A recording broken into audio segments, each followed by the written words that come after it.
할렐루야. 사랑하는 참평교회 성도 여러분, 평안한 하루 보내고 계십니까? 오늘은 잠언 16장 말씀으로 함께 은혜를 나누고자 합니다. 제가 봉독하겠습니다. 마음의 경영은 사람에게 있어도 말의 응답은 여호와께로부터 나오느니라. 사람의 행위가 자기 보기에는 모두 깨끗하여도 여호와는 심령을 감찰하시느니라. 너의 행사를 여호와께 맡기라. 그리하면 내가 경영하는 것이 이루어지리라. 여호와께서 온갖 것을 그 쓰임에 적당하게 지으셨나니 악인도 악한 날에 적당하게 하셨느니라. 물은 마음이 교만한 자를 여호와께서 미워하시나니 피차 손을 잡을지라도 벌을 면하지 못하리라. 인자와 진리로 인하여 죄악이 속하게 되고 여호와를 경외함으로 말미암아 악에서 떠나게 되느니라. 사람의 행위가 여호와를 기쁘시게 하면 그 사람의 원수라도 그와 더불어 화목하게 하시느니라. 적은 소득이 공의를 겸하면 많은 소득이 불의를 겸한 것보다 나으니라. 사람이 마음으로 자기의 길을 계획할지라도 그의 걸음을 인도하시는 이는 여호와시니라.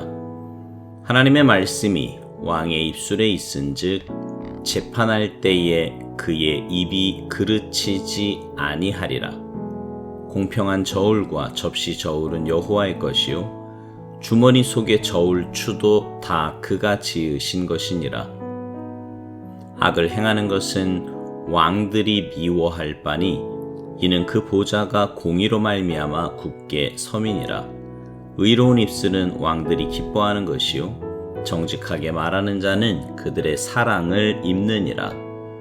왕의 진노는 죽음의 사자들과 같아도 지혜로운 사람은 그것을 쉬게 하리라. 왕의 희색은 생명을 뜻하나니 그의 은택이 늦은 비를 내리는 구름과 같으니라. 지혜를 얻는 것이 금을 얻는 것보다 얼마나 나은고 명철을 얻는 것이 은을 얻는 것보다 더욱 나으니라. 악을 떠나는 것은 정직한 사람의 대로이니 자기의 길을 지키는 자는 자기의 영혼을 보전하느니라. 교만은 패망의 선봉이요 거만한 마음은 넘어짐의 앞잡이니라. 겸손한 자와 함께하여 마음을 낮추는 것이 교만한 자와 함께하여 탈취물을 나누는 것보다 나으니라. 삶과 말씀에 주의하는 자는 좋은 것을 얻나니 여호와를 의지하는 자는 복이 있느니라. 마음이 지혜로운 자는 명철하다 일컬음을 받고 입이 선한 자는 남의 학식을 더하게 하느니라. 명철한 자에게는 그 명철이 생명의 샘이 되거니와 미련한 자에게는 그 미련한 것이 징계가 되느니라. 지혜로운 자의 마음은 그의 입을 슬기롭게 하고 또 그의 입술에 지식을 더하느니라. 선한 말은 꿀송이 같아서 마음에 달고 뼈에 양약이 되느니라. 어떤 길은 사람이 보기에 바르나 필경은 사망의 길이니라. 고되게 일하는 자는 식욕으로 말미암아 애쓰나니 이는 그의 입이 자기를 독촉함이니라. 불량한 자는 악을 꾀하나니 그 입술에는 맹렬한 불 같은 것이 있느니라. 패역한 자는 다툼을 일으키고 말쟁이는 친한 벗을 이간하느니라. 강포한 사람은 그 이웃을 꾀어 좋지 아니한 길로 인도하느니라. 눈짓을 하는 자는 패역한 일을 도모하며 입술을 닫는 자는 악한 일을 이루느니라. 백발은 영화의 면류관이라. 공의로운 길에서 얻으리라. 노하기를 더디하는 자는 용사보다 낫고 자기의 마음을 다스리는 자는 성을 빼앗는 자보다 나으니라. 제비는 사람이 뽑으나 모든 일을 작정하기는 여호와께 있느니라. 아멘. 제가 미국에서 목회할 때 일입니다. 미국에 간 지 얼마 안 되었을 때인데요. 저를 초청한 교회의 찬양대 지휘자가 어느 날 제게 전화를 걸어 상담을 요청하는 거예요. 무슨 일이냐고 물었더니 자기 주위에 자기를 힘들게 하는 사람이 있다는 것이었습니다. 자기는 뭐 딱히 그 사람에게 악한 감정도 없고 또 그 사람에게 특별히 뭔가를 잘못한 것이 없는 것 같은데 왜 그 사람이 자기를 힘들게 하는지 모르겠다는 것이었어요. 그때 제가 그 지휘자에게 알려준 말씀이 바로 오늘 본문 7절 말씀입니다. 사람의 행위가 여호와를 기쁘시게 하면 그 사람의 원수라도 그와 더불어 화목하게 하시느니라. 사람과의 관계에서 문제가 생길 때 우리가 착각하는 것이 뭐냐 하면 내가 그 관계를 풀 수 있다고 생각하는 것입니다. 그래서 그 사람과 대화도 해보고 이런저런 시도도 해보지요.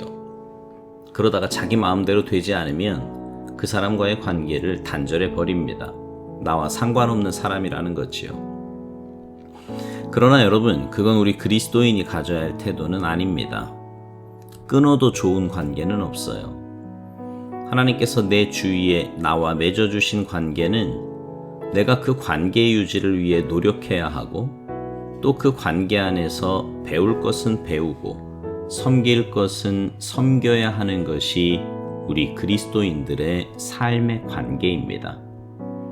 그런데 그 관계 안에서 특별히 아까 말씀드린 것처럼 애매하게 고난을 가할 때, 다시 말해서 내가 어떤 잘못이나 실수를 하지 않았음에도 부당한 대우를 내게 가하면 우리는 그 관계를 풀려고 애쓸 것이 아니라 그 문제를 가지고 하나님 앞에 나아가야 합니다.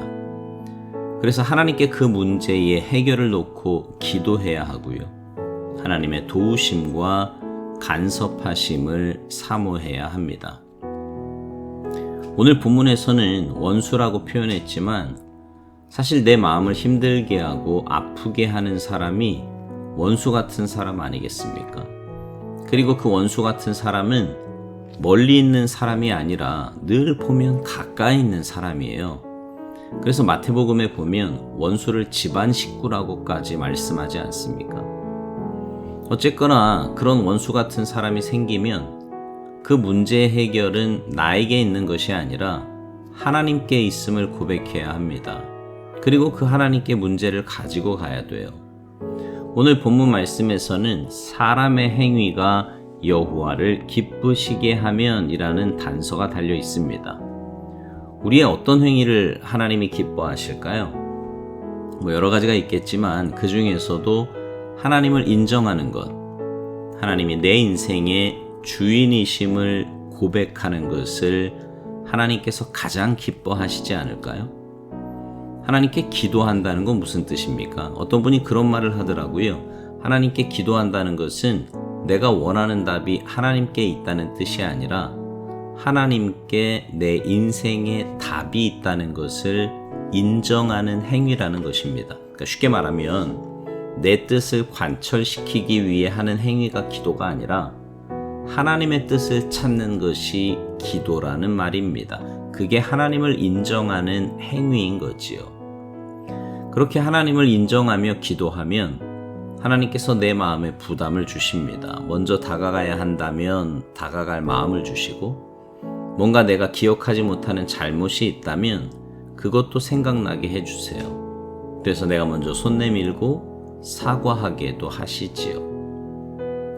참 신기한 것은 내가 노력할 때 되지 않았던 것이 하나님의 감동으로 순종하는 것에는 반드시 열매가 맺히게 됩니다. 그것도 귀하고 복된 열매가 맺히게 돼요. 여러분 살다 보면 그런 일 겪을 때가 한두 번씩은 다 있지 않습니까? 애매하게 고난을 받아요. 정말 원수같이 나를 힘들게 하는 사람도 있습니다.